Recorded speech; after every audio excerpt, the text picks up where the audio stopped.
በስመ አብ ወወልድ ወመንፈስ ቅዱስ አሐዱ አምላክ አሜን። የእግዚአብሔር ቤተሰቦች የእናታችን የንጽሕተ ንጹሐን የቅድስተ ቅዱሳን የድንግል ማርያም የአስራት ያደራ ልጆች የቅዱሳን የጻድቃን የሰማዕታት ወዳጆች ከያላችሁበት ዓለም እንደምን አላችሁ? እንኳን ለቤተ ክርስቲያን የልደት ቀን አደረሳችሁ። ነገ ሁላችሁ እንደምታውቁት ጰራቅሊጦስ ነው። መንፈስ ቅዱስ የወረደበት ዕለት ነው። ይህን ቀን ቤተ ክርስቲያናችን በደማቅ ሁኔታ ታከብረዋለች። ጰራቅሊጦስ ማለት የመንፈስ ቅዱስ ስም ነው። በግሪክ ቋንቋ እንግዲህ አጽናኝ ማለት ነው። ጰራቅሊጦስ ጌታችንና አምላካችን መድኃኒታችን ኢየሱስ ክርስቶስ በተነሳ በአምሳ ባረገ በ10 ቀኑ የሚከበር የመንፈስ ቅዱስ በዓል ነው። ጰራቅሊጦስ ማለት እንግዲህ ናዛዚ ማለት ነው። አረጋጊ፣ ሰውን ሁሉ የሚያረጋጋ ነው። ከሳቲ ነው፣ ገላጭ ማለት ነው። ሚስጥራትን ሁሉ የሚገልጽ ነው። እንግዲህ በሶስተኛ ደረጃ ስናይ መንጽሔ ነው፣ የሚያነጻ ማለት ነው። ሰውን ሁሉ ከኃጢአት የሚያነጻ ነው። እንደገናም ደግሞ መንጽሔ ነው፣ እያጸና ማለት ሰውን ሁሉ በምግባር በሃይማኖት የሚያጸና ነው ማለት ነው። ሌላኛው መስተስርይ ነው፣ ኃጢአትን የሚደመስስ ማለት ነው። እንግዲህ የሰውን ሁሉ ኃጢአት የሚደመስስ ነው። መስተፈስሒ ነው፣ አስደሳች ነው። ሰውን ሁሉ የሚያስደስት ነው። አብ በዚህ ስም አይጠራም፣ ወልድም በዚህ ስም አይጠራም። ጰራቅሊጦስ መንፈስ ቅዱስ ነውና በአብ ስም በወልድ ስም በመንፈስ ቅዱስ ስም አይጠሩም። በወልድ ስምም አብና መንፈስ ቅዱስ አይጠሩም። በመንፈስ ቅዱስ ስምም አብና ወልድ አይጠሩም። ስለዚህ ይህ ጰራቅሊጦስ የሚለው ስም የመንፈስ ቅዱስ ስም ነው። ጰራቅሊጦስ እግዚአብሔር ነው። እግዚአብሔር የአብ የወልድ የመንፈስ ቅዱስ ስማቸው ነው። በዚህም ስም አብ ወልድ መንፈስ ቅዱስ ይጠራሉ።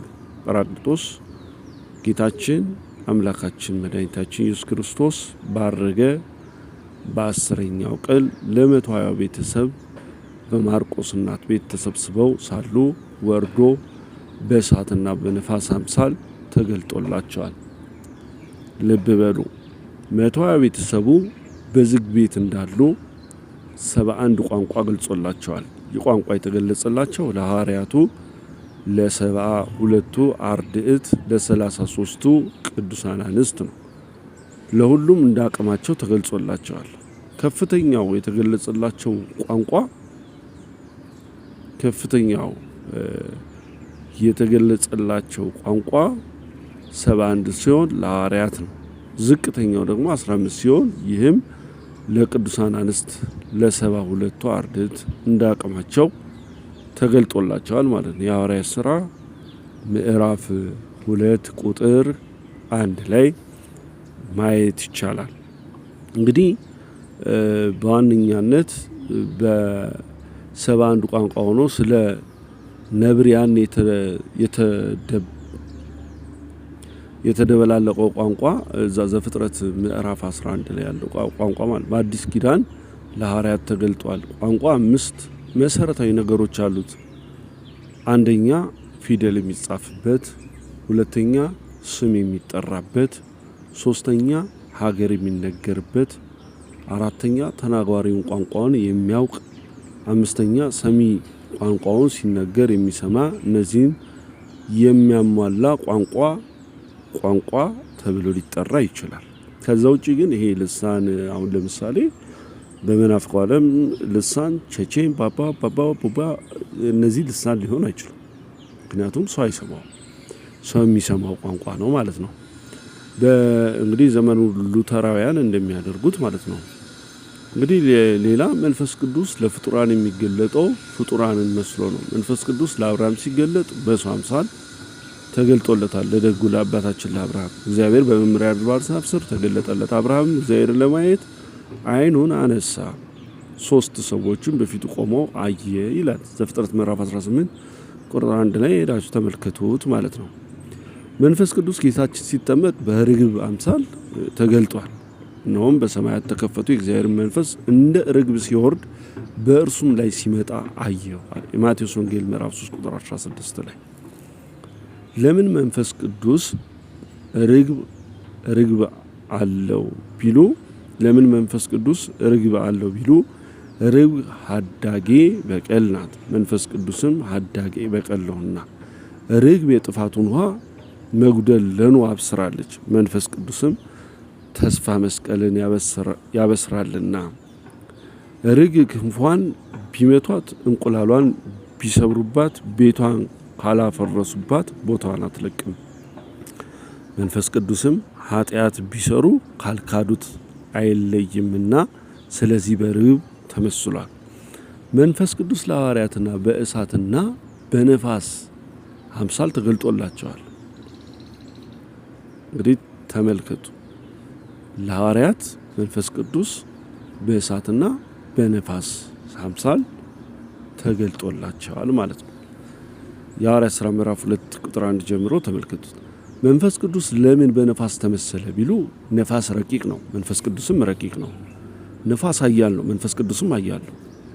ነፋስ ክፉን ከገለባው ይለያል፣ መንፈስ ቅዱስም ጻድቃንን ከኃጥአን ይለያልና። ነፍስ በሙላት ሳለ አይታወቅም፣ ባህር ሲገለጽ ነፋስ ሲናወጥ እንጂ። መንፈስ ቅዱስም በሙላት ሳለ አይታወቅም፣ ቋንቋ ሲያናግር ምስጢር ሲተረጉም ነው እንጂ። ነፋስ መዓዛ ያመጣል፣ መንፈስ ቅዱስም መዓዛ ጸጋ ያመጣልና ስለዚህ መንፈስ ቅዱስ በነፋስ ተመስሏል ማለት ነው።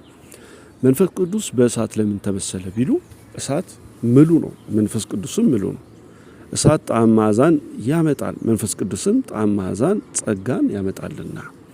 እሳት በመጠን ቢሞቁት ሕይወት ይሆናል፣ ከመጠን አልፎ ከሞቁት ያቃጥላል።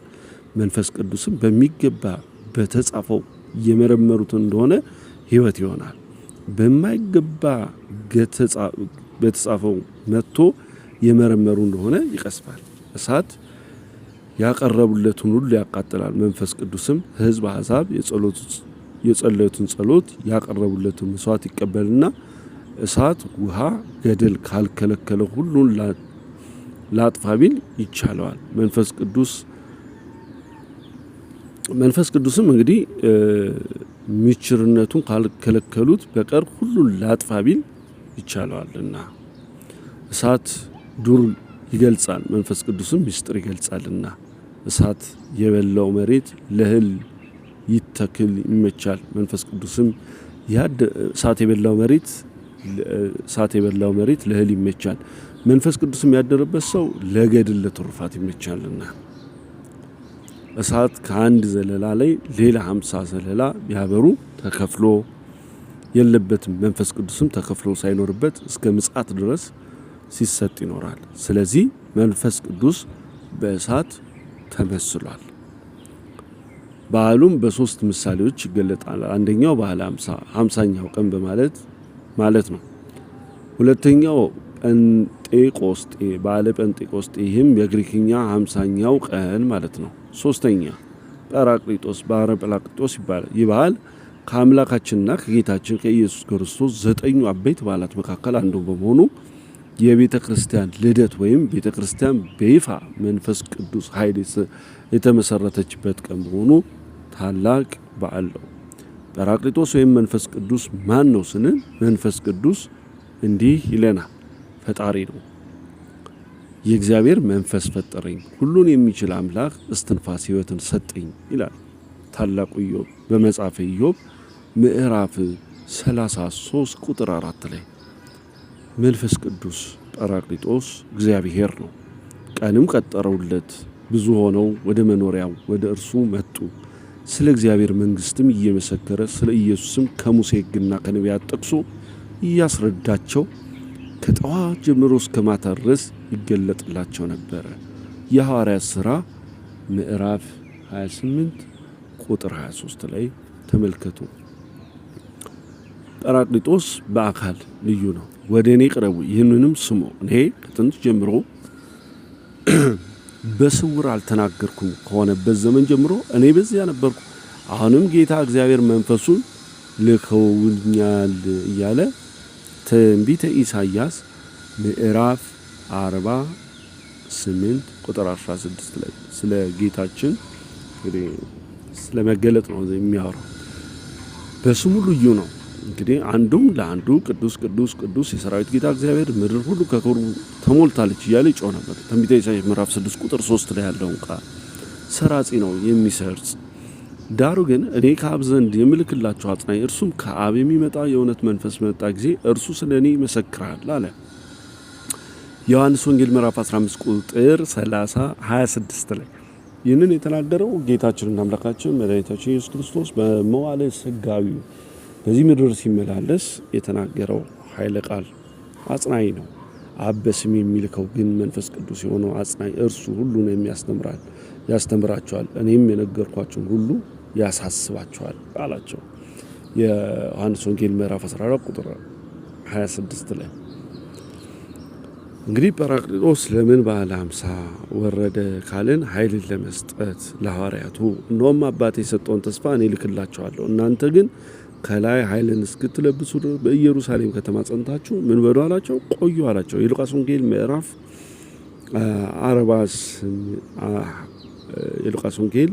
24 ቁጥር 49 ላይ ያለ ኃይለ ቃል ነው።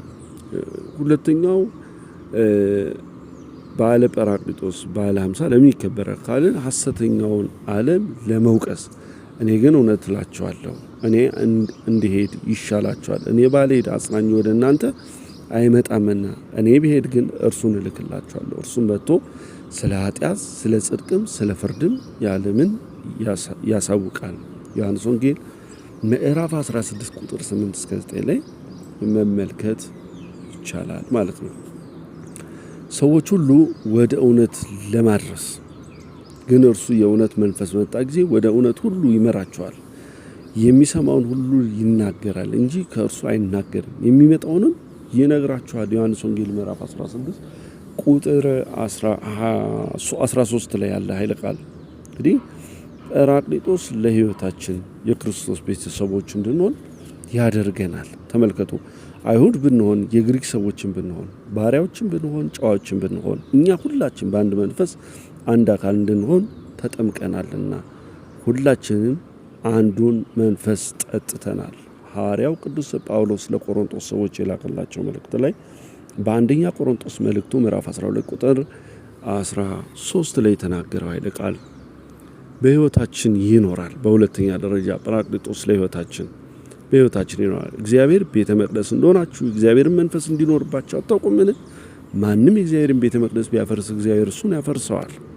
የእግዚአብሔር ቤተ መቅደስ ቅዱስ ነውና ያውም እናንተ ናችሁ እያለ አንደኛ ቆሮንቶስ ምዕራፍ 3 ቁጥር 16-17 ላይ ተናግሯል ሐዋርያ። የሕይወታችን ማህተብ ነው እንግዲህ መንፈስ ቅዱስ ጰራቅሊጦስ የሕይወታችን ማህተብ ነው። ለቤዛም ቀን የታተማችሁበትን ቅዱሱን የእግዚአብሔርን መንፈስ አታሳዝኑ ይላል ኤፌሶን ምዕራፍ 4 ቁጥር 5 ላይ። የሕይወታችን በፍቅር ይረሰርሳል። በተሰጠን መንፈስ ቅዱስ የእግዚአብሔርን ፍቅር በልባችን ስለፈሰሰ ተስፋ አያሳፍረን ይላል ሮሜ 5:5 ላይ። እንግዲህ